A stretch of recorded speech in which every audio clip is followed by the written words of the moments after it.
Dead Rising, developed by Capcom on the MT Framework engine. It's an action-adventure game where you play as photojournalist Frank West trying to uncover the scoop as to what's going on at a zombie-infested mall. The game's story runs on an in-game timer, causing you to always stay active to keep up with scoops such as the main plot, as well as side objectives like saving survivors and defeating psychopaths. Directed by Keiji Inafune, this game has serious B-movie plot inspired by George Romero's Dawn of the Dead, coupled with the humorous nature of the game and gameplay elements like the in-game timer, as well as high customizability, making this game stand out from Capcom's other zombie game of the time, Resident Evil 4. Dead Rising was, and still is, a unique experience only few games come close to. Pikmin, with its use of time as a resource, as well as a doomsday deadline, is similar in feel, but plays as a real-time strategy. Resident Evil's survivor horror feel is also implemented with its use of horror themes and resource-driven survivor aspect, yet the combat itself is very different. This game also has RPG mechanics as an overhaul from the dev team within Capcom formerly working on Breath of Fire titles. Not only is this game unique, but it's also very tightly designed, having character aspects bleed into the gameplay, with Frank's photojournalist background being a valid way to grind experience by taking pictures of zombies or survivors. The controls feel very solid. Despite a lot of whiners online, Frank's movement feels very tight, other than the occasional accidental dodge roll. This game is full of fun bosses, a goofy sense of humor, tense gameplay, a cheesy movie plot, and perfect difficulty. If I had to rank this game as a whole, I'd give it an S or maybe even an S+. It's in my personal top 10 best games ever made, and I would recommend it to anyone who hasn't played this game yet to check it out.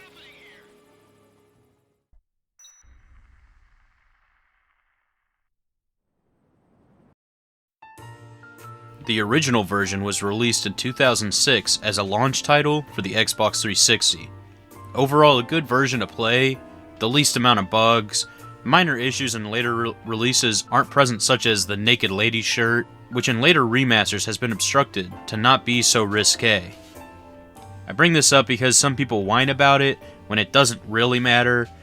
What matters is bugs, controls, and content.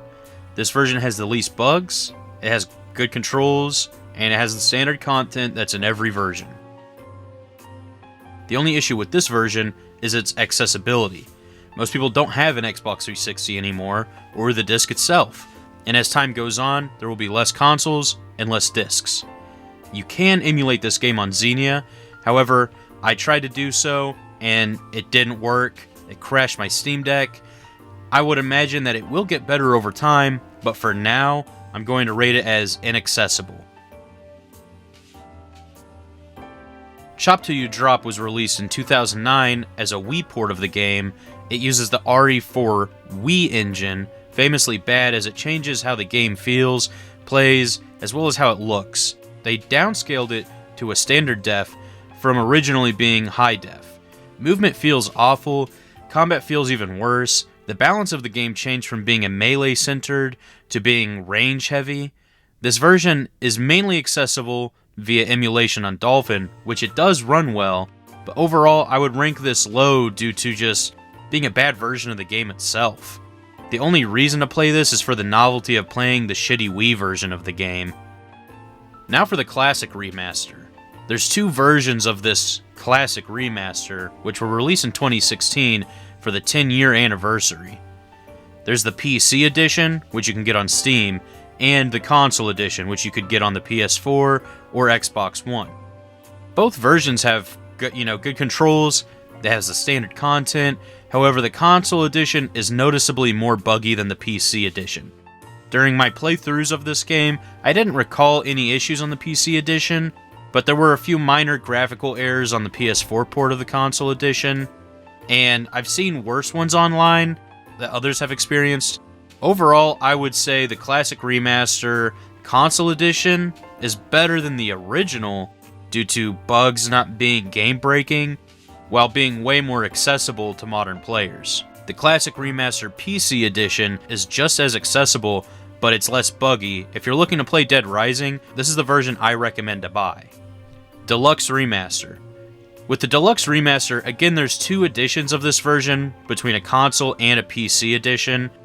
I played the console edition on PS5, and it was riddled with graphical errors like zombies spawning inside of the structures, lighting was very buggy.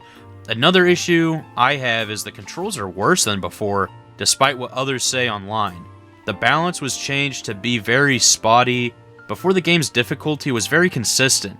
Now everything was made either way easier or way harder, making it less balanced overall. Other than that, the standard content is still mostly intact besides censorship. You also have new voice actors, which vary in quality from as good as before to serviceable to awful, but none of them were better than the original, so there was no real point in changing them, other than Capcom wanted to. I will break down the Deluxe Remaster more towards the end of this video, but for now, I'll rate this as playable. I don't recommend this version since overall it's worse off. If you're a casual and only care about the flashy graphics and the clout you think you'll get for playing the new game, and this is for you. If you're a true gamer, then play the classic remaster. The controls are better. Don't listen to Reddit or shills on YouTube, and if the AI filters you, then either get good or get back to Last of Us Remastered. The AI is not an issue.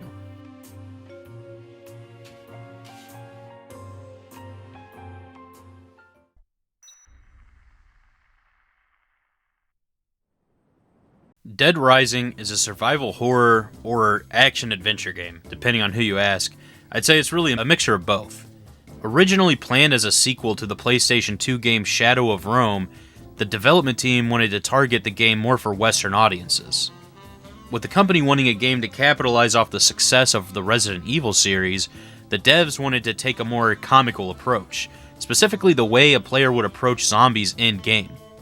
Similar to George Romero's Dawn of the Dead film, the game takes place inside a shopping mall during a zombie outbreak.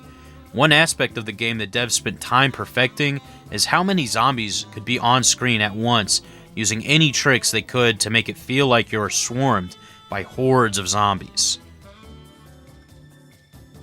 Development was headed by creator Keiji Inafune, who had worked on countless other Capcom projects such as the Mega Man series, the NES Disney Capcom titles, Resident Evil, and Onimusha. His team, having members who formerly worked on the Breath of Fire Dragon Quarter game, worked well to incorporate some RPG inspiration into this new title, Dead Rising.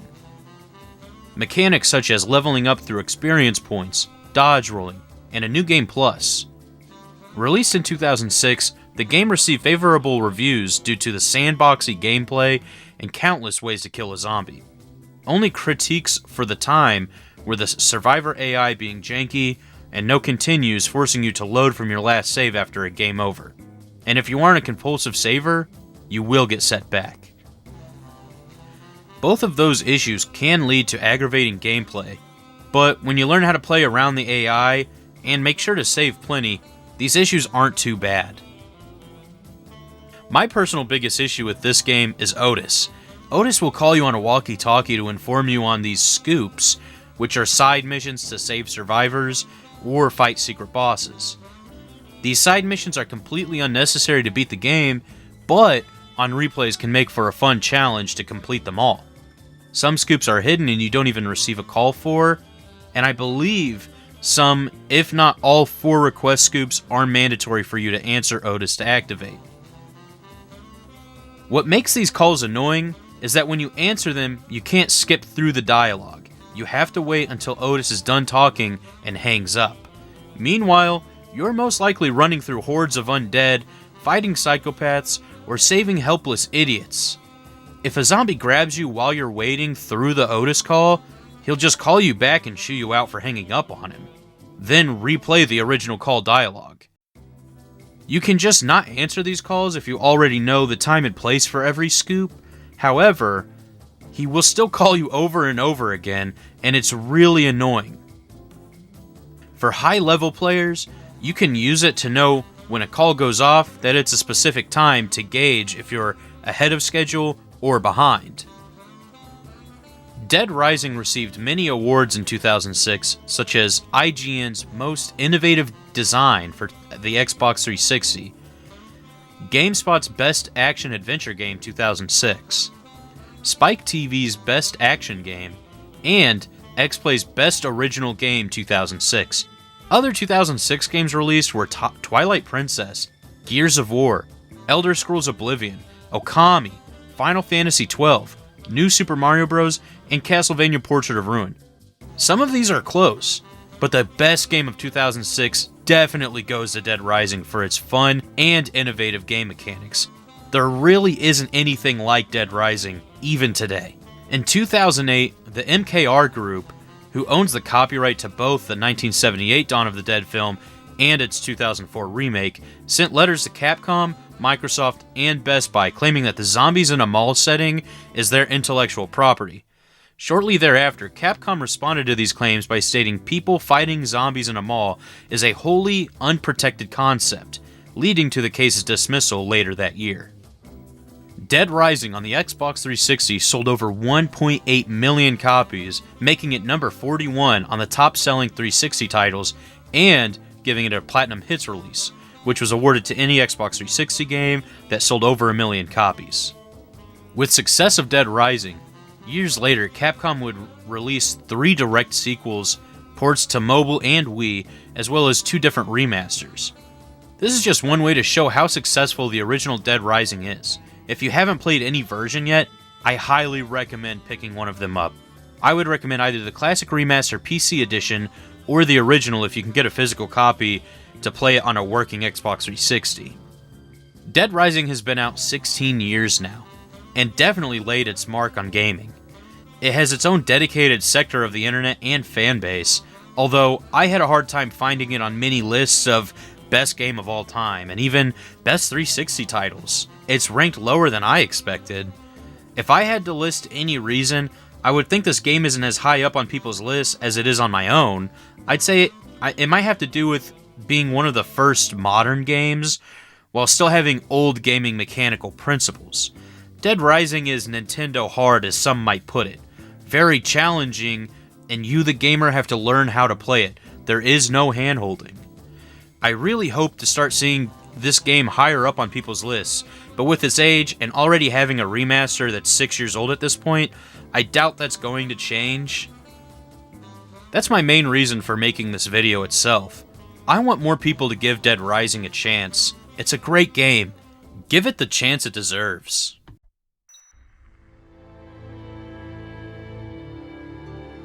Dead Rising starts you off in a helicopter flying over the town of Willamette. Frank West, the playable character, is a photojournalist. The game incorporates this, having you take pictures of the horrors in the streets below. This helps you get adjusted to gameplay elements, but also adjusted to the setting of the game. After landing on top of the Willamette Mall, Frank says he's going to investigate for 3 days before the helicopter returns to take him to safety. This begins the 72-hour timer. Every in-game hour is 5 minutes in real life. The timer adds some real tension and forces a constant active story and gameplay. You find out over the course of 3 days that an old man named Dr. Barnaby created the virus to find a way to mass-produce cattle to feed the millions of Americans and their never-ending hunger. The virus went awry and spread through a wasp species, infecting an entire village in Mexico, Santa Cabeza, leaving the US government to come in and firebomb the village. The only 2 survivors of Santa Cabeza are also here inside the mall, Isabella Keys and her brother Carlito. Carlito is seeking revenge against Dr. Barnaby and the US government for destroying his home village, so he produces his own virus, and it spreads through Willamette, causing the outbreak. Carlito has a lot of hatred for Americans and embodies a critique on capitalism. This game as a whole is a critique on capitalism, having the setting be a shopping mall filled with mindless zombies seeking nothing but to consume. The bosses, all being psychopaths, embody different aspects of American culture and consumerist behaviors. Frank West embodies the typical American.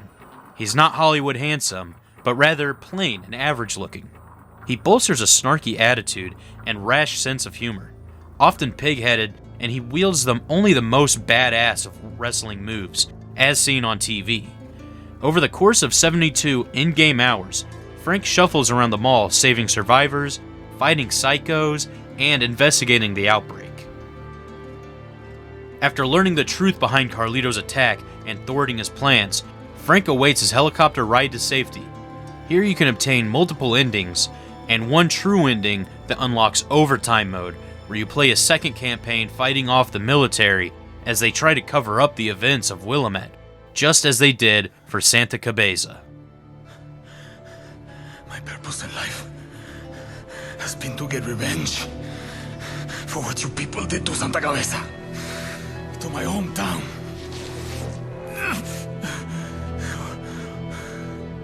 Why? Why was your meat so much more important to you than human life? Why? Why did my people have to die to feed your fat bellies? That doesn't excuse what you've done.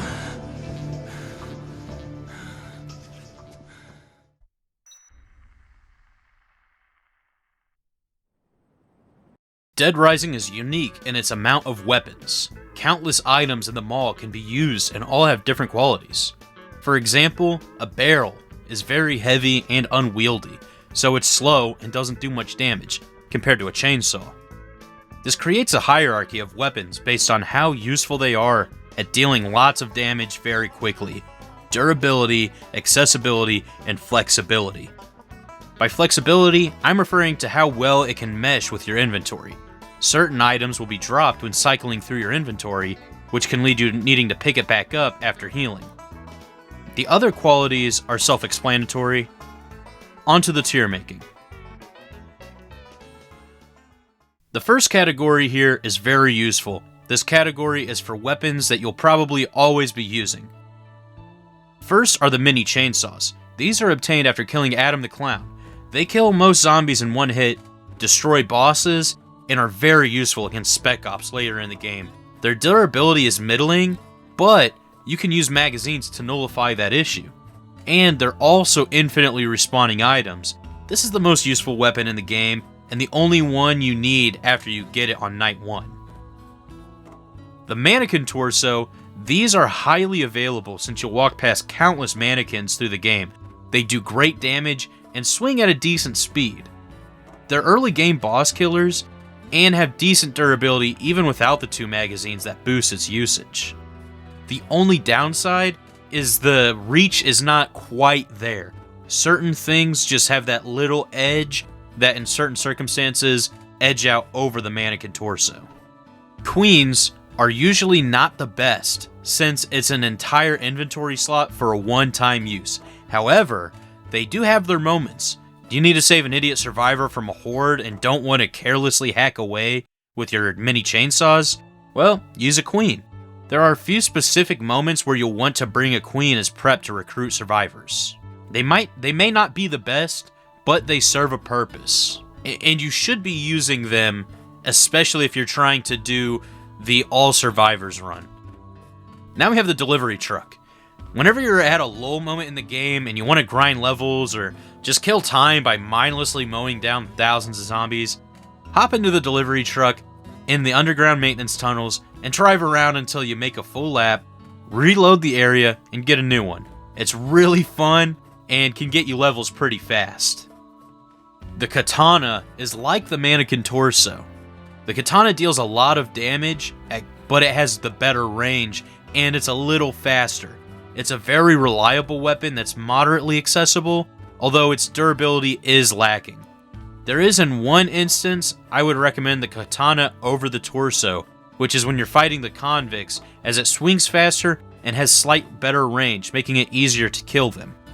Other than that, I personally would stick with the torso due to its better durability. Here we have the useful tier. Other weapons that have their uses, even if the better weapons may be an option, these are mostly for backups or if they only have one very specific use, but it's an important one. First up, we got the shotgun. Arguably the best gun to use in-game. I just don't find guns very useful due to not dealing that much damage, and they lock you in place while you aim. However, I have seen people use them to take out the convicts.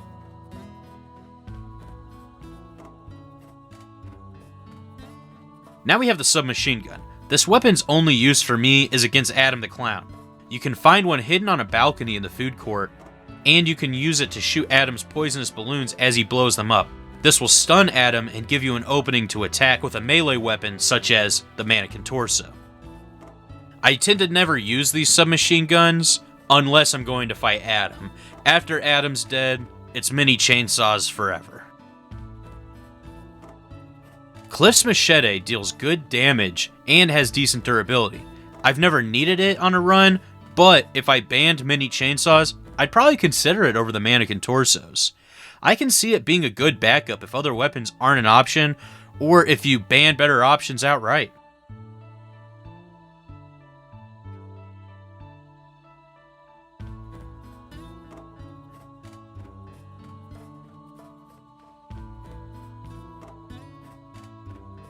Before we had the mini chainsaws, which was dropped by Adam. Now let's talk about the regular chainsaws. These have their use early on before you kill Adam. They can help you clear through Alfresca Plaza. They do deal great damage, but come with crippling drawbacks, such as their durability, a slow startup before usage, and the fact that they can't be stored in your inventory. That means anytime you get grabbed, or if you need to change to another inventory slot, such as healing, you will drop the chainsaws, and you have to pick it back up, turn it on, and then you can start swinging it again. I could see it having some usage if you banned all boss weapons, and your current weapon breaks, and that's all around you as a chainsaw. It's not completely useless, but it's kinda low on the list of weapons I would ever care about. Lastly in this category, we have the hunting knife. These don't deal much damage, but they are useful whenever your main weapon breaks or you need to give a weapon to an idiot, aka survivor. They're very accessible since they drop from the Hawaiian shirt zombies. Not a go-to by any means, but they do serve a purpose. They come in handy in a cinch, and I've picked them up countless times whenever my weapon breaks and it's better than punching, or I have a survivor that has high aggressive AI, and all they're gonna do is run into zombie hordes until they die. Give them a hunting knife, and they will be able to move through hordes a lot easier. So, now we're on to the third tier. This tier I've just labeled as worthless, which is pretty much everything else in the game. Either its use is the novelty of using it itself, or just that it has too many drawbacks and not much usefulness. Most items fall into this category, and that's not a complaint either. If you made everything balanced, finding good weapons would not be rewarding, and just removing the useless ones would take away from the unique aspect that is the sheer number of weapons. Everything in this category is worthless in game, but I'm still glad they exist.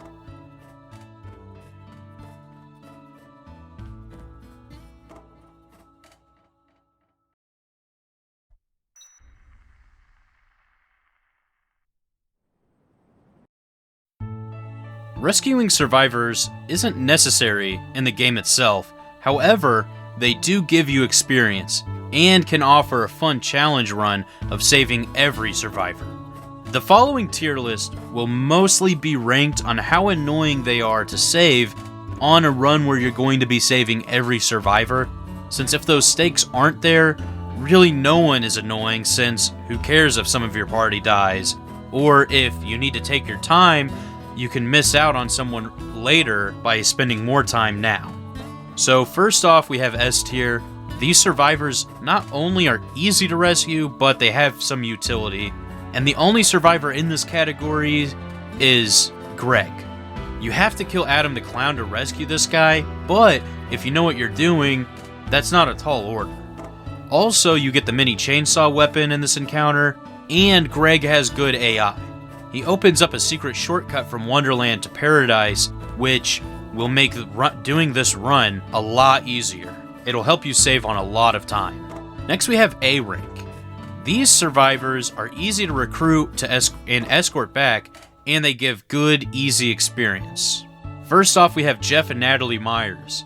The Myers are a tutorial on how to save survivors, so it's quick, easy, early game experience. Next we have the Hatchet Man Trio. Barbara, Josh, and Rich are recruitable after defeating the Chrysalid psychopath Cliff.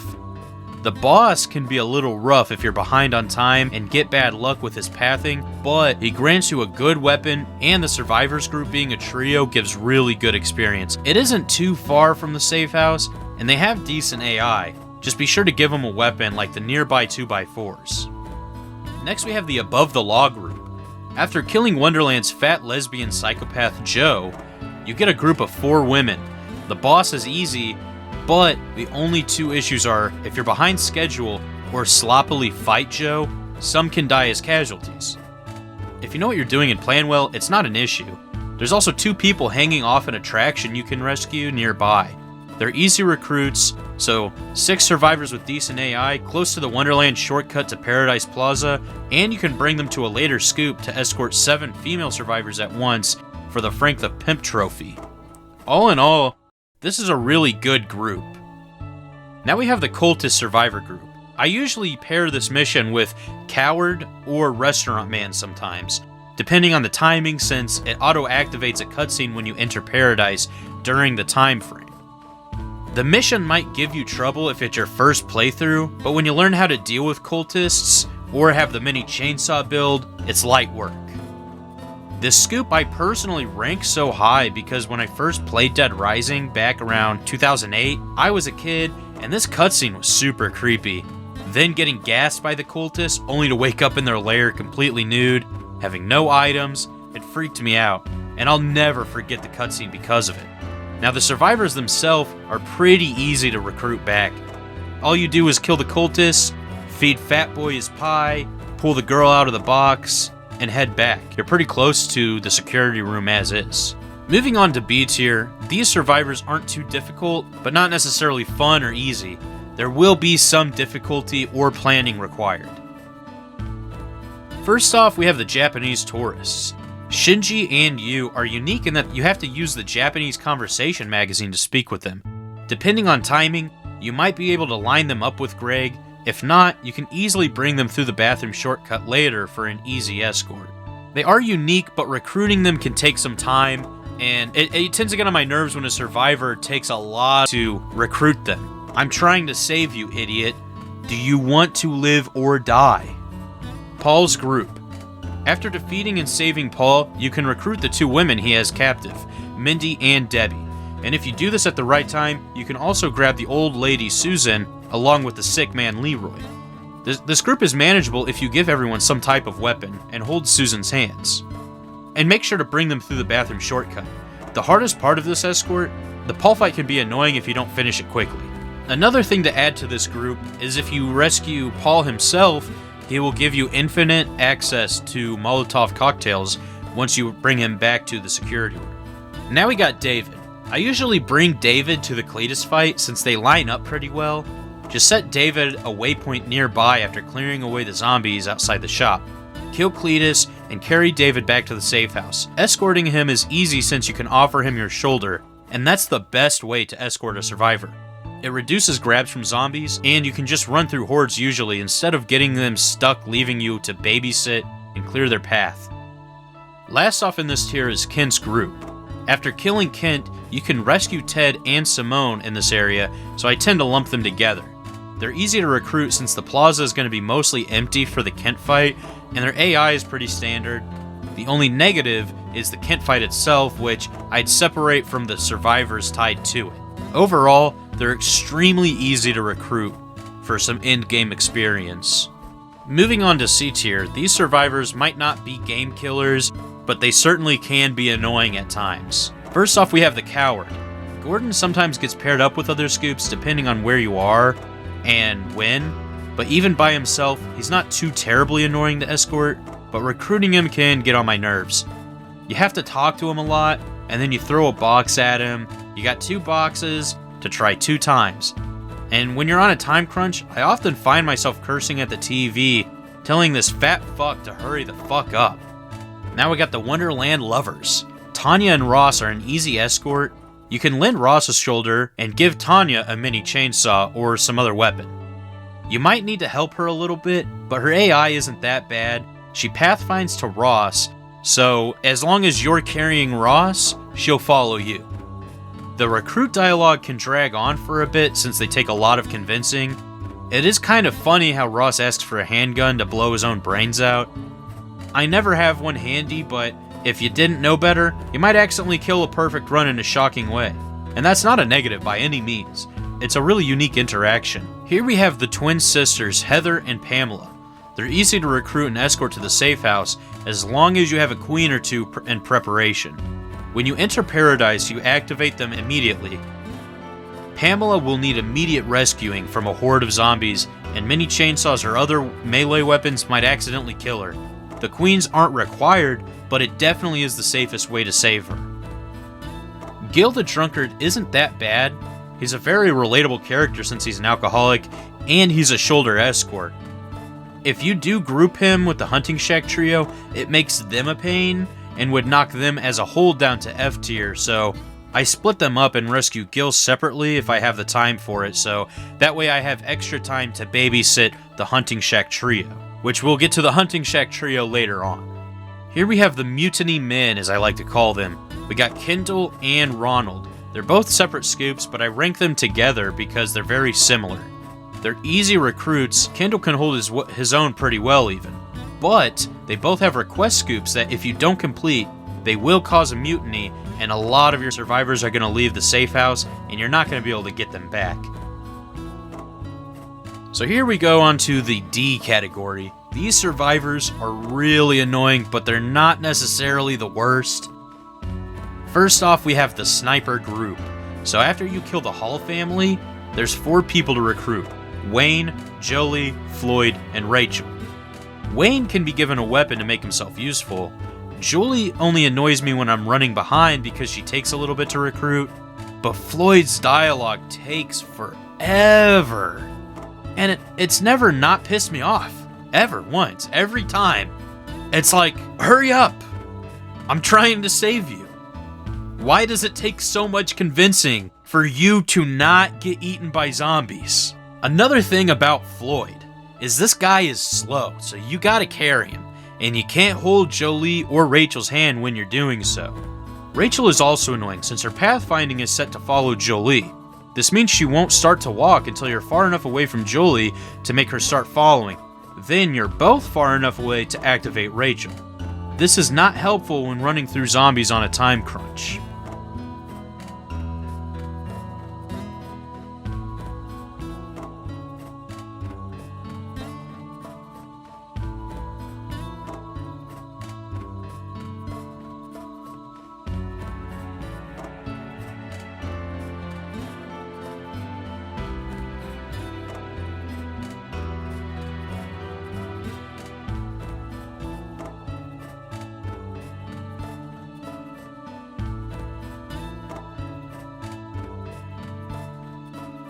Now we've arrived at the Hunting Shack group.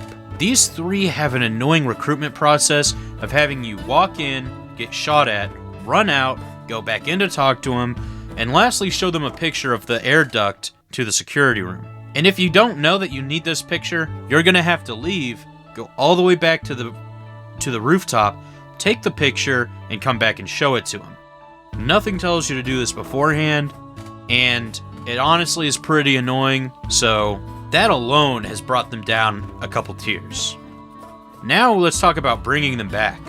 Bringing them back can also be annoying since there's so many zombies in the way, since it's a late game survivor group, and you have to kill them all since their AI is set to stop following and kill zombies when you just want to run past everything. They have super aggressive AI, and it's a real pain. This is one of the worst groups in terms of how much you have to babysit. Lastly, we've arrived at the F tier. These survivors are game killers, and they honestly deserve the fates that Frank is trying to save them from. We have the Day 1 group. This is a grouping of a bunch of scoops I get after the first set of story missions that I do before Adam. It includes Bill, which you can choose to get earlier on while taking Brad to speak to Barnaby, but if not, you can just come back and get him with the Alfresca scoops. Leah can be annoying since she takes so long to recruit. Bert is decent since he comes with a baseball bat, and he's kind of a fun, unique interaction. You have to hit him 5 times to knock some sense into him, and trust me, please don't just use a sledgehammer. What brings the group so low is Aaron and Sophie. Aaron has the worst AI in the game. He follows Bert instead of Frank, just like Jolie and Rachel. However, he can kill himself if he gets swarmed by zombies. Now Sophie will be running through the park, Meanwhile, the convicts might be driving around, so you have to set all the other idiots to sit in a corner and hope they don't get killed while you chase down Sophie. I've had a run where the convicts weren't activated. Sophie ran over to them, got killed by zombies while I was trying to deal with the convicts that she activated. Meanwhile, my other group that I have set to hide in a corner started wandering around getting eaten by zombies, and they started to die. Well, that's a reset. Now here is for my lowest group. Now a lot of people like to say Aaron's the worst, but this is the group that I hate the most. The movie theater group. Last and certainly least. After you kill the cultist leader Sean, you have 5 survivors to recruit. 4 of them are tied to chairs, and a 5th locked in the closet. This group has super aggressive AI and die a lot. You need to give Nathan and Ray something to whack zombies with, or else they'll just run into zombies and immediately get stuck until you rescue them. Aaron might be the worst survivor on his own, but this group as a whole really pisses me off. They're like an entire group of Aaron and Sophie's. If I'm not doing an all scoops, all survivors run, I just skip Aaron or Sophie because they're annoying. But these people, I make sure to recruit, just so I can feed them to zombies for spiritual healing. Now, despite my gripes about certain survivors, overall, I really like this aspect of the game. Having them add so much to the Dead Rising experience. On your first playthrough, you're gonna encounter a big variety of them, and on subsequent playthroughs, you can try saving them all. Now, finding the ones you never get a call for just by exploring them all, leading to the best challenge run of saving every survivor and fulfilling every request or scoop, it adds a level of strategy where your resource is time, similar to Pikmin. It's very unique and adds a lot of tension. Honestly, I'm not even sure if I want the survivor AI touch to begin with. A lot of people hate how janky they can be, but I mean, if you were in a high-stress situation like a zombie outbreak, you'd probably have a bunch of people acting just like this. Maybe an upgrade to their pathfinding so they don't get caught behind potted plants, but other than that, I think you can just learn to play around the janky AI. Sophie might be the only one where it's up to RNG where the convicts spawn, if they're active, if they're idle, where Sophie runs to. Other than that, the other survivors are manageable if you learn how to play around the jank.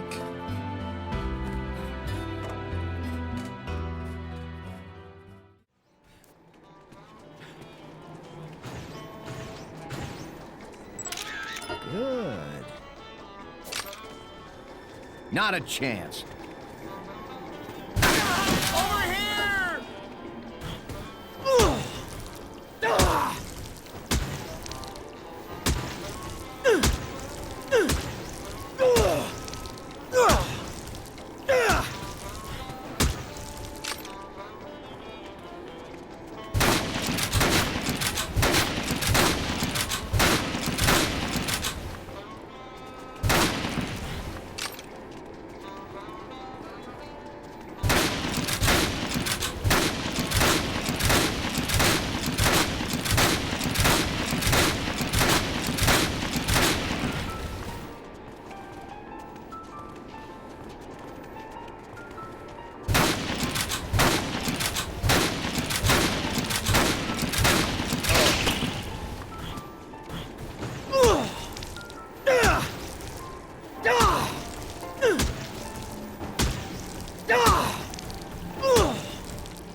Alright, now we're going to talk about builds. These go from magazines or books that you can find laying around the mall, or mixed drinks that will give you a perk.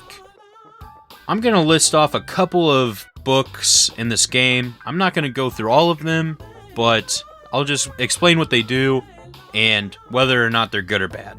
So, first we have Brainwashing Tips. This will make Survivor AI more aggressive. Why would you want this? I have no idea.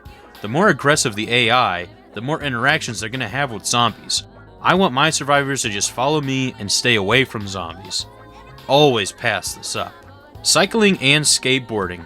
These will allow for tricks to be done on whether it's a bicycle you're riding or a skateboard. They both take up an inventory slot, so I never pick them up. It's cool to be able to do the tricks on the bike or on the skateboard, but I don't understand why I need a book to allow for this. The bike and the skateboard should just have that as a feature. Camera 1 and 2 will increase PP received from pictures taken. These can be useful if you're using the camera to grind levels. I'll usually grab camera 2 after fighting Kent because I want that extra PP when I go to Cheryl's request scoop later on. If you want a build that is going to incorporate mixed drinks a lot, you can get cooking, which makes mixed drinks last twice as long. This could be useful, but usually I only use Quick Step until coffee creamer stops spawning in the safe house to help with early scoops when there's a lot of running around and you haven't gotten any speed increases from level ups yet. But also, inventory space is very limited at this time during the playthrough, so I don't bother giving up that slot just for it. But if you were going to use a lot of mixed drinks, it would come in handy. Health 1 and 2. This increases the amount of health regained from food items, and I don't bother with it personally, because an orange juice or two is always good enough to cap you out. But if you are playing on Infinity mode, these are necessary for getting the most out of foods. I don't necessarily play on Infinity mode, I always play on Standard, starting from level 1 and doing every scoop, every survivor, every boss. But if you're trying to get as far in Infinity mode as possible, you do need to get these. Horror Novel 1 and 2 will increase PP received from killing zombies. I never go out of my way to pick these up, but they could be useful if you have free time between scoops and you decide to go kill zombies for fun. It'll get you a little bit more experience points out of that grind time.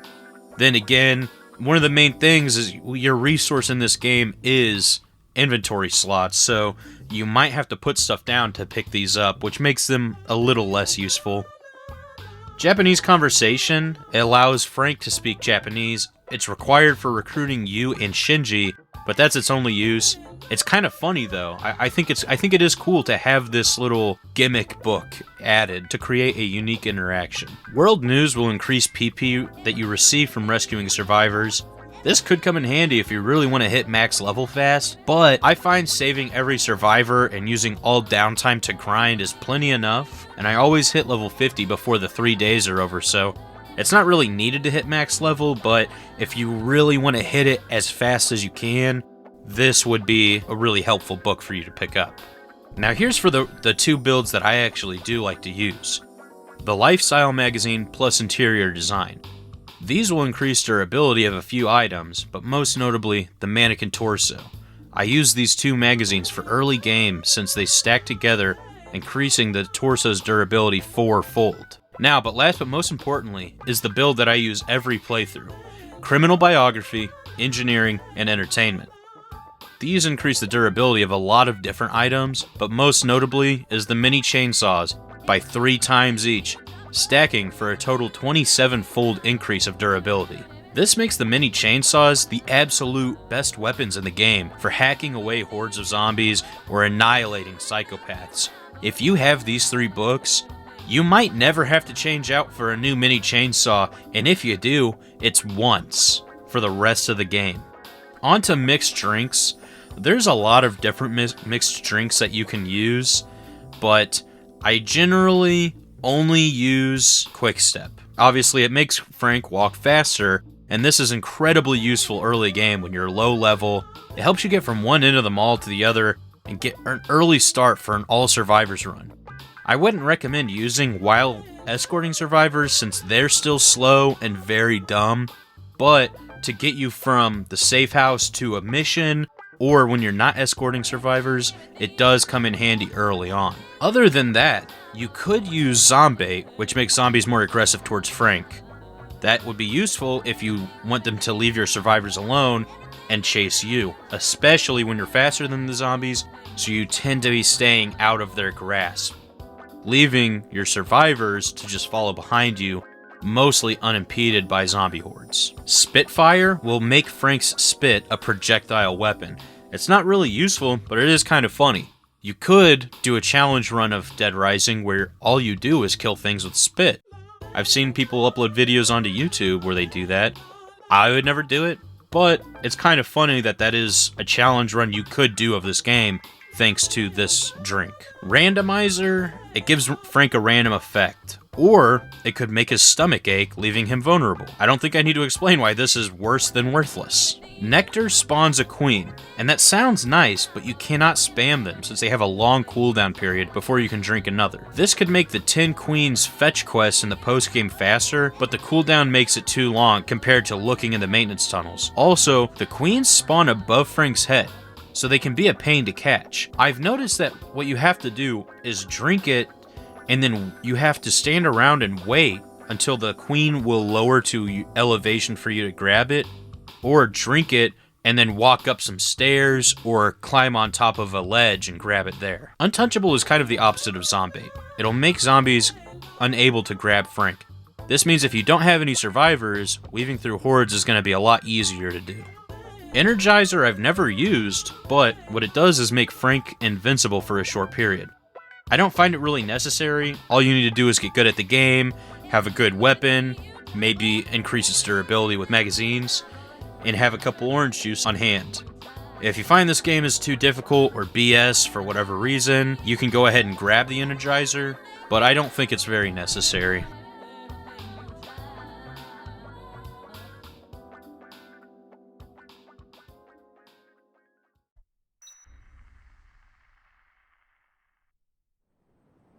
The bosses in Dead Rising are all pretty different from each other, which I appreciate a lot.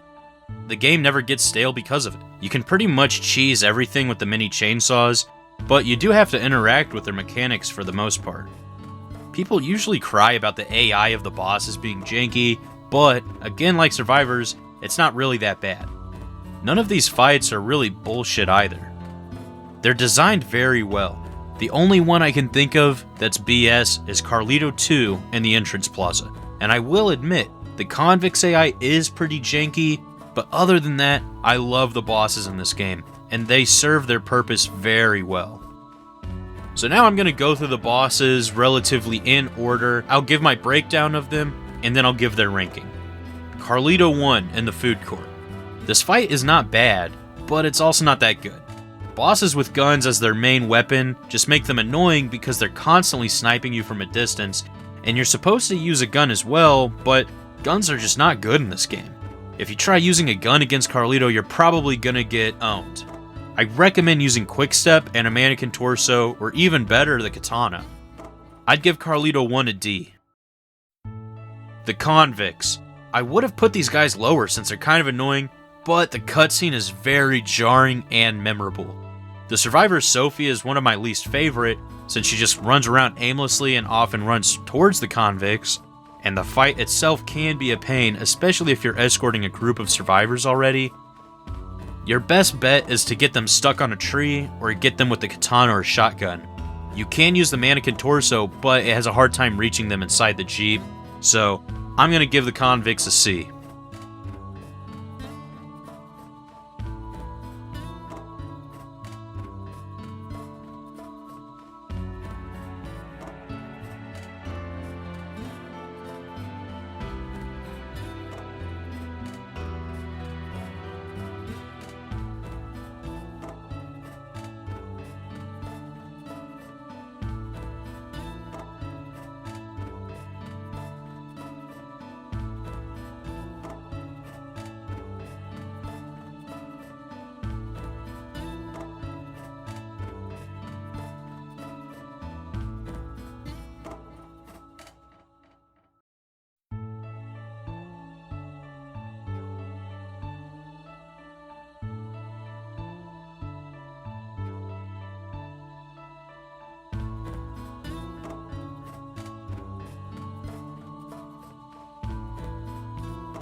Adam the Clown is such a fun fight.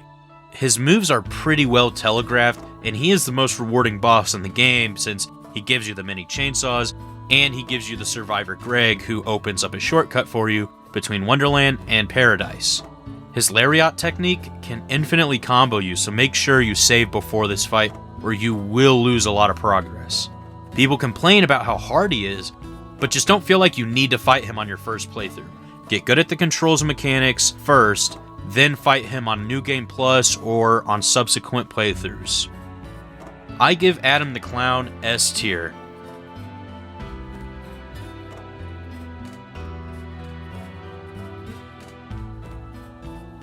Cletus is probably the worst fight in this game. He just stands behind a counter and shoots at you. You don't have much cover for a quick OJ break, and he just annoys me. Killing him does let you use the hunting shack for infinite access to guns, but I never use guns in this playthrough other than the Adam fight before Cletus, which you get in the food court. Overall, just not very fun, not rewarding, and he just annoys me. Because of all this, I put Cletus in D tier. Carlito 2 Entrance Plaza. This fight is worse than the food court encounter because Carlito has more opportunities to hit you while you close in on him. I still wouldn't suggest trying to outgun him though. You can just try to brute force him with melee and hope to get lucky with the janky AI, but the cheese strat I use is to grab a hockey stick and snipe him from behind a column. I'll give Carlito 2 as well as Cletus, they're both D tier because they just kind of suck, they're annoying, and you have to get lucky with BS. Now to the supermarket, we have Steven.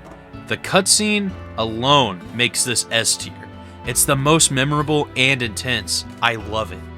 The fight itself is cool. He's got a shopping cart with knives attached, and he rams you with it, chasing you down the tight aisles. If you get too far away, he'll switch to his sawed-off.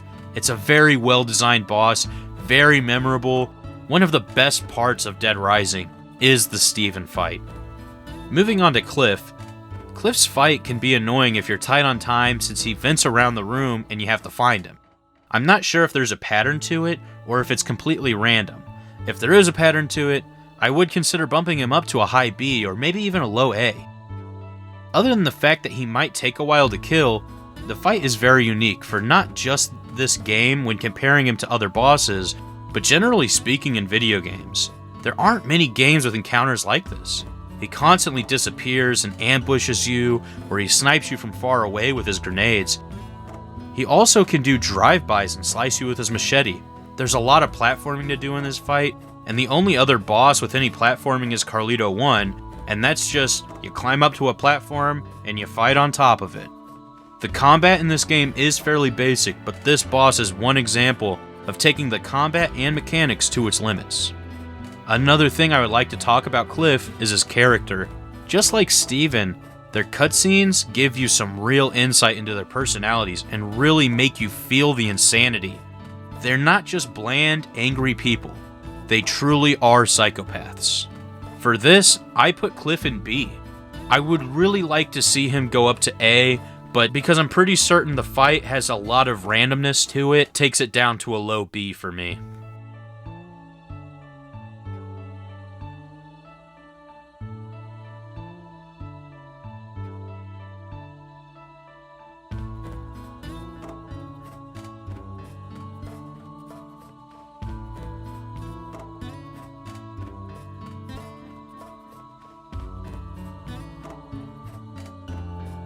Now we're moving on to Jo, who's another B-tier boss. Jo's a good concept. She has multiple hostages, and if you take too long to engage with the encounter, they'll lose health, and one by one be killed off. During the fight itself, you have to be mindful of not dealing reckless damage to the hostages. I always cheese her with the nearby mini chainsaws, but still, you need to be careful with that since you can kill Jo in just a few hits. You can easily take out one of the hostages just as quickly. It's not perfect, but it adds some balance to the fight, forcing you to engage with the design. Her character is pretty awkward. She's a fat, overly sexual lesbian. She has 4 female hostages and is very inappropriate with them. That's not a complaint about the game and its overall narrative. Jo is very creepy, and the game makes you feel it. Most people complain about this because of personal politics. I would like to step aside from that and just experience the game as it is. Joe is a creep, and she is a villain, and this game portrays Joe very well. Moving on to the Hall family. This one has a really funny cutscene, and what's even funnier is watching it knowing it was written by a Japanese guy. The fight itself is basically just Carlito 2, but there's 3 of them, and their AI is a little less aggressive it seems. No unique weapon, their survivors are pretty low ranking even, but I do rank them higher than Carlito 2 despite their similarities. I do this because Carlito 2 is the second mandatory boss fight, and he's really hard unless you cheese him. These guys come later in the game, and they're optional. I don't know the intended strat to kill them, but I do know Old Reliable does the trick. For this, I put them in C tier. Along with them, another C tier boss is Isabella. I'm not fond of Isabella's motorcycle fight, but I will say at least it's different, and it rewards you with access to her motorcycle afterwards. So now you can drive it around North Plaza, take it to Wonderland for some zombie killing fun. The fight has her zipping past you as you dodge her, then you have to quickly turn around and hit her before she turns around to do the same to you. I guess you can look at it as a duel, man versus motor, who can outskill the other. Make sure you save before this encounter, because you can very easily break the grocery store windows and walk through it by accident, which will instantly fail the mission and kill your run. Moving on to Sean, the cultist leader. Sean has a cool set of cutscenes, and he's based on the Heaven's Gate cult leader, Marshall Applewhite. The fight is pretty neat with an ironic cutscene. Sean uses a ceremonial sword, and he's really fast. After defeating him, you're rewarded with the most annoying group of survivors, a cool cutscene, and the cultists disband, and you never see them ever again. If the survivors had different AI settings, or maybe if the weapon was more useful, since I'm better off with the day 1 mini chainsaws still this late in the game, I would consider bumping Sean up to S rank like Adam, but he stays down in A. Now on to Paul.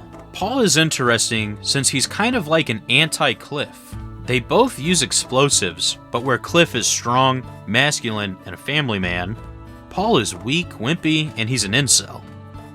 Instead of his style being platforming and ambushes, he runs from Frank, leaving a trail of explosives behind him. One thing that makes him different from other psychopaths is after defeating him, you have the option to save and recruit Paul as a survivor. He can be quick and hard to catch if you let him run out the store, but I use the mini chainsaws to kill him quickly to not give him that chance. I would say Paul is pretty middling, not the best, not the worst, but he is interesting, especially how he contracts to Cliff. I give Paul B tier. Now to Kent. Kent might be my least favorite boss. I do like how creepy he can be. I mean, Kent makes Paul the incel look normal. I also like how you have to complete multiple scoops for Kent throughout 3 days to receive the good Kent fight or the bad Kent fight. The difference being if you fail Kent's scoops or arrive late, he will take all of your gear and tether you to the Paradise Fountain. This makes his fight significantly harder and can ruin your run. I wouldn't mind this as much if he actually would tell you the criteria for what kind of picture he wants or how many PP it needs to be worth. All they need to do is add an extra line to his day 1 cutscene where he tells you to get a good picture. He could say, and make it sexy, or something. I don't know. I do know he wants a picture worth a lot of PP. I don't know how much. I would assume 1,000 or so. A clue for which genre would be nice. That fix alone would bump Kent up to at least a B or maybe even an A. That aside, the fight itself can be challenging. Kent's flying kick does serious damage. My advice for strats is, if you get the good fight, mini chainsaws, and if you're going for the bad fight, use the mannequin torso or katana to kill him on day 1 so you don't have to kill him later. Due to all this, I put Kent down in D tier. It could be fixed and brought up a lot, but because of lack of guiding, it's super easy to fail his mission and get the bad Kent fight, and then that can kill a run. And it's really annoying whenever a run is killed because you weren't guided in the right direction. Carlito 3 in the underground tunnels. This is the best Carlito fight, but he's still down in D tier. Because like the other Carlito fights, I just don't really like this one. I will give it some credit that it is different. You have to collect bombs hidden in box trucks in the underground tunnels while maneuvering the thousands of zombies, and you're being chased by Carlito. It's honestly not bad, except that when you kill Carlito, a cutscene plays, and afterwards you're placed in a set area that's never where I want to be. I'm usually on the other side of the map when I kill him, and now I'm far away and have a lot of backtracking on foot. I guess you can try to kill him ASAP. After the first or second bomb would probably be best, I think, or maybe try not to kill him at all. Regardless, this fight just kind of annoys me. Larry the Butcher. There's a lot to love about Larry the Butcher. Most importantly, he kills Carlito, and I can appreciate that. Also, he's just so fat and jolly. How can you hate this face? He's kind of like if Santa was Chinese. The fight is nothing super unique. He throws cows at you, runs at you, he'll throw you on a hook, toss knives at you, and the mini chainsaws work like always. Now during the encounter, Carlito is on his way to being fed through a meat grinder, and if time runs out, you fail the mission, Carlito's dead. Larry's style is very aggressive, and your only option is to be aggressive back. Playing defensively might cost you too much time, leading to a loss. This is one of the best fights and most iconic bosses for Dead Rising as a series. Easy S tier, and I'd say overall second place behind Adam the Clown. Brock is the final boss you encounter, and you fight him in overtime mode. You fight on top of a tank surrounded by hundreds of zombies, you have no weapons, no healing items, no books, your only method of attack is wrestling moves. That's like a badass 80s movie, and I'm here for it. The difficulty here is really good.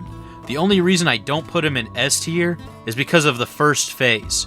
You're in a jeep being chased by Brock's tank where you have to shoot at the green lights.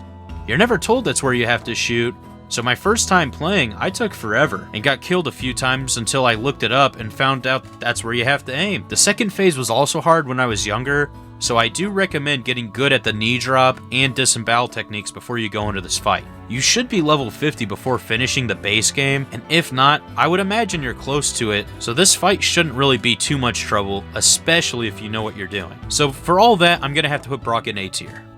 A lot of the story and messaging of the game as a critique on capitalism, consumerism, and Americanism are delivered through boss fights and their cutscenes especially. With Steven, you get the overworked average Joe, spent his life at a grocery store inside a mall, and now that world is over. He has nothing.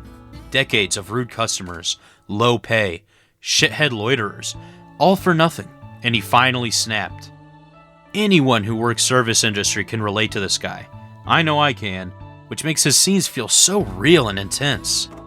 Now Adam the Entertainer with nobody to entertain, Joe, a critique on hedonism, being a fat, ugly lesbian, Cliff, the man scarred from years in Vietnam, Cletus, the gun nut alcoholic, Paul, the raging incel, Sean, the cult leader, critiquing America's religious nuts.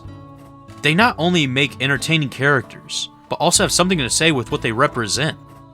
I'm an American, and I like America, but these are all real criticisms of our culture, and it's not ham-fisted with some trash writing like we're currently seeing in games like Dragon Age Veilguard or Forspoken. Dead Rising knows how to deliver a message and deliver fun and interesting gameplay at the same time, something a lot of companies nowadays seem to have forgotten.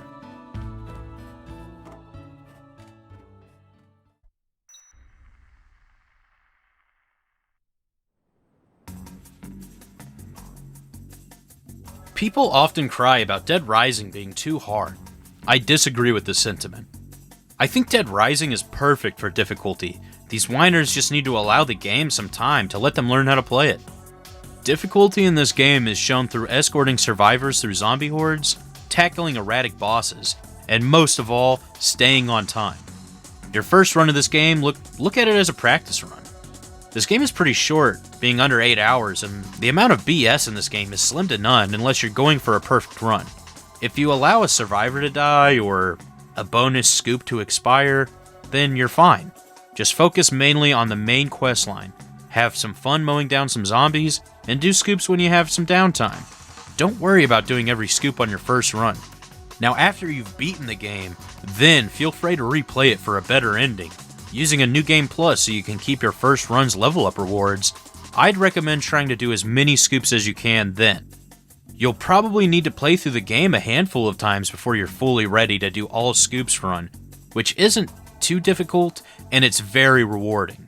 This is my favorite way to play Dead Rising. The reason I say this game isn't too difficult is because when you fail, it's always your fault. And yes, I know the AI is janky, but you can play around the jank. Are you escorting survivors that keep getting caught in zombie hordes? Either you need to take your time and clear the way for them, or if they have a very aggressive AI, give them a good blunt weapon to knock zombies down with. Are you on a hard boss? Check your surroundings. Oftentimes there are good counters to bosses within their own arenas. Use the cop zombies in the bookstore to Wonderland to get their handguns you can stun Adam with while he's blowing a balloon. Use a hockey stick to snipe Carlito on day 2 in the entrance plaza. Anyone else? Just use Old Reliable if you're having troubles. Having a hard time staying on time? Well, try making a quick step drink or ride a skateboard, push a shopping cart. After you learn the layout of the mall, staying on time is never hard for me, even on all scoops playthroughs. Now by all scoops, I'm referring to a challenge run I prefer to do when I play Dead Rising. Complete all case files, save every survivor, fulfill every request, and kill every psychopath. And on top of that, you could throw in getting every PP sticker for fun. Or maybe try killing 53,594 zombies so you can achieve the Zombie Genocider trophy and unlock the real Mega Buster weapon, which is even more overpowered than the mini chainsaws. Having said all this, I can confidently say that Dead Rising is not a hard game. It's just a game you need to learn how to play. I've yet to see a good argument for how this game is too difficult. I wouldn't consider myself very good at games. I'm not bad at them, just nothing to really brag about. So when I say this game isn't too hard, I'm not saying that as some lame, humble brag. I just want people to give this game a real chance.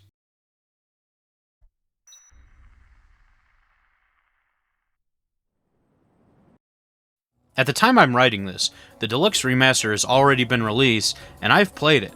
But I'm going to write this chapter as if it hasn't come out yet, and just say what I want from them after playing the original game and the Classic Remaster. Now, I really like the Classic Remaster, and aside from a few bugs, I don't think there's really much I would want changed. I don't think a graphical overhaul is really needed, but I do understand it's going to get one. Now that's fine as long as it keeps the art style of the original and doesn't change too much. The AI of survivors and bosses might need some slight adjustments in their pathfinding mostly, but overall, I think the jank of it adds some charm to this game. Adding some new content, as in new survivors to save, new psychopaths to kill, perhaps more to do after the facts while waiting for the helicopter or maybe an overtime mode. Running around killing zombies is fine and all, but I've usually had my filling by this point in the game between scoops and cases, so I tend to just sit my controller down and walk away for 3 hours or so to run out the clock. Adding new content here would be a huge reason to play the Deluxe Remaster. One thing that needs to be fixed is NPC dialogue, especially Otis. His walkie-talkie calls are annoying and a burden on newcomers that don't have every scoop already mapped out in their brain. I don't really think the original or the Classic Remaster needs much change other than those, since I consider it to be a near perfect game. Just please don't censor the game or ruin it.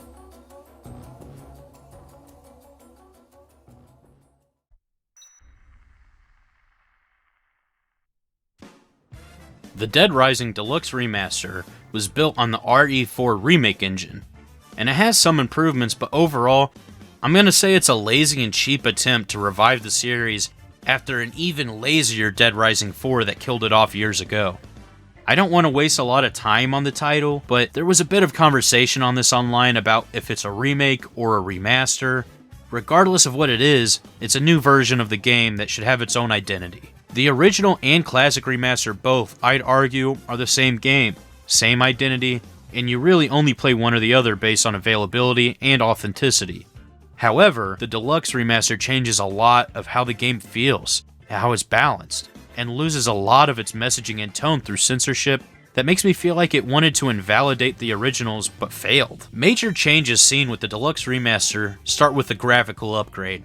They added a lot of scenery to environments, and I do like the upgrades. The outdoors looks a bit outgrown, showing that this zombie problem has been an issue for a while. The indoor areas look a lot more decorated and themed nicely, giving them an even more noticeably distinct feel.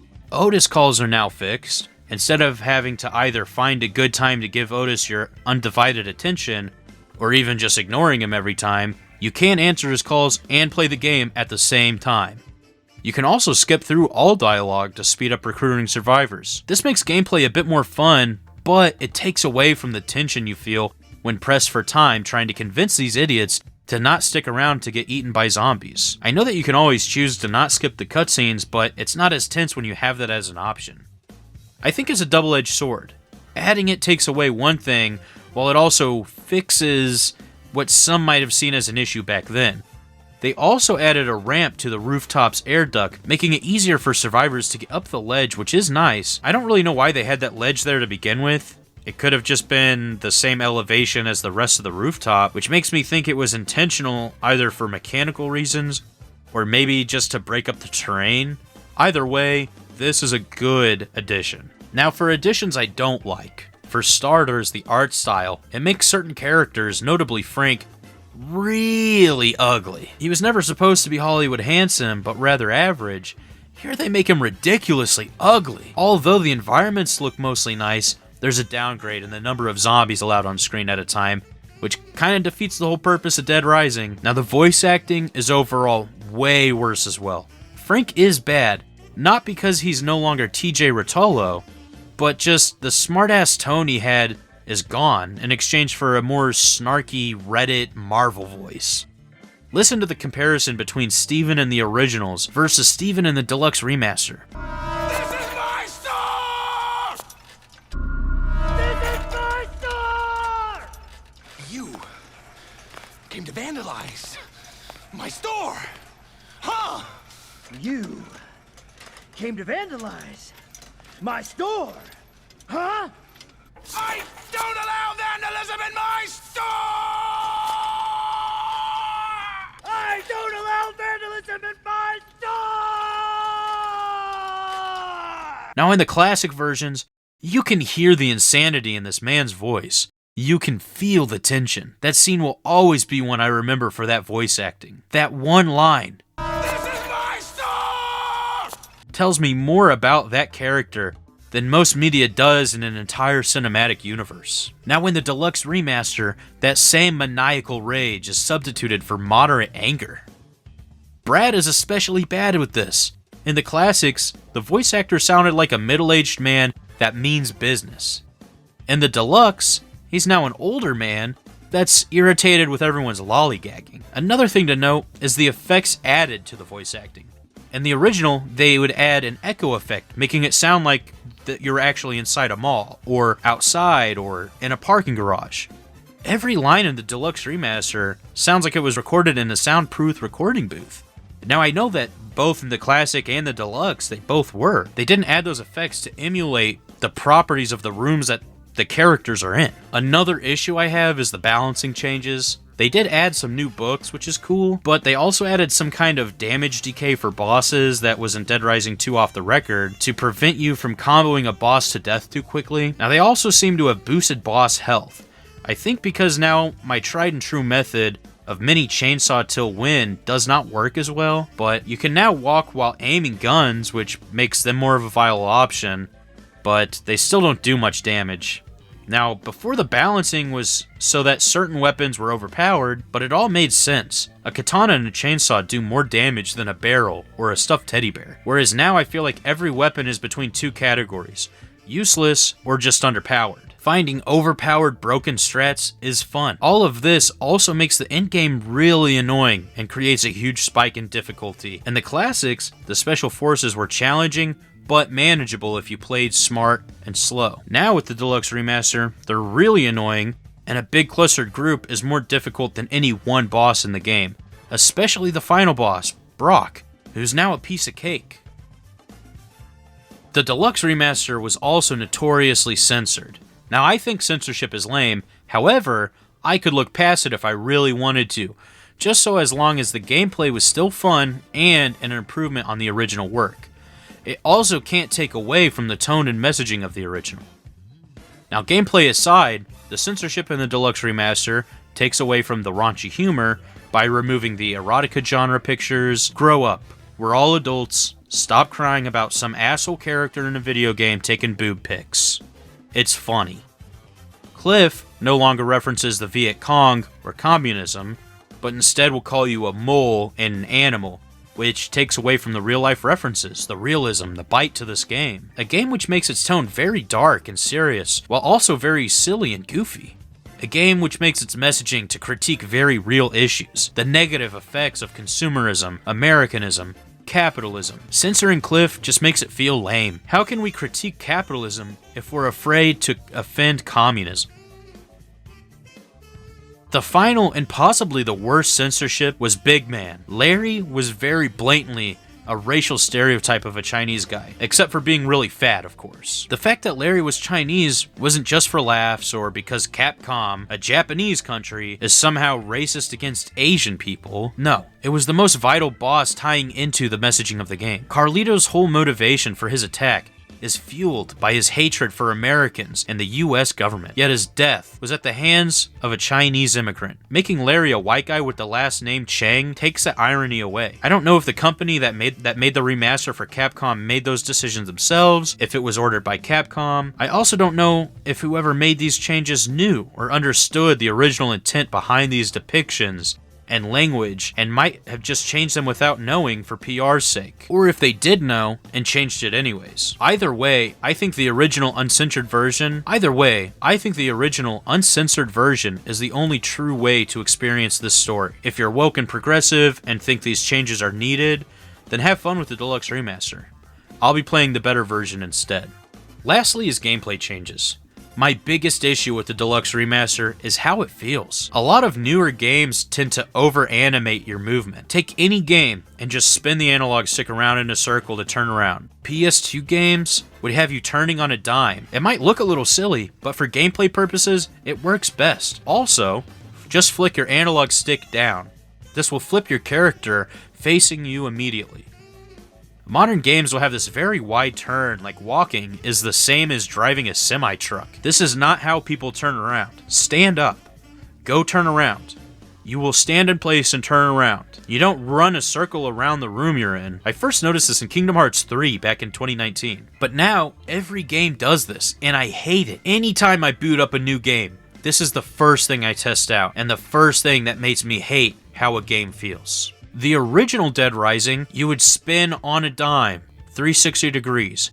It looked goofy, but it made the game's controls feel tight and fun to move around in. Modern games make me feel like I'm walking around in 4 feet high water. Why? Overall, I'd say the Deluxe Remaster is very disappointing and maybe should have been a full remake and name it Dead Rising Revived or something better than Deluxe Remaster. If it gets people to go and check out the original or the classic remaster, which is $10 on Steam right now, then that'll be one good thing it did other than fix Otis.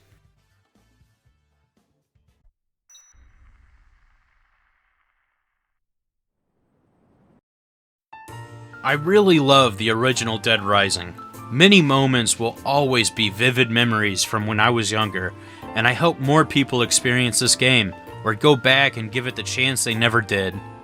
Hopefully the Deluxe Remaster does revive this series, even if it was a disappointing release, and moving forward with Dead Rising 5, the series could fall back closer to the original, or maybe even Dead Rising 2, and less like Dead Rising 3, and certainly nothing like Dead Rising 4.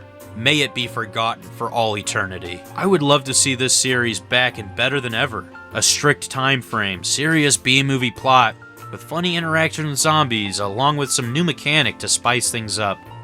I'd like to see combat similar to DR1, but maybe a little bit more to it, like combo strings, so you can have more robust boss fights, or something that will make survivors more than just escort missions. I don't know.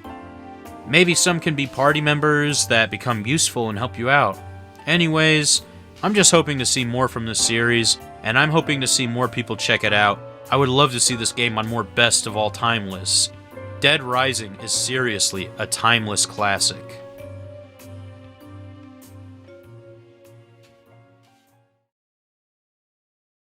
Please make sure to like and subscribe.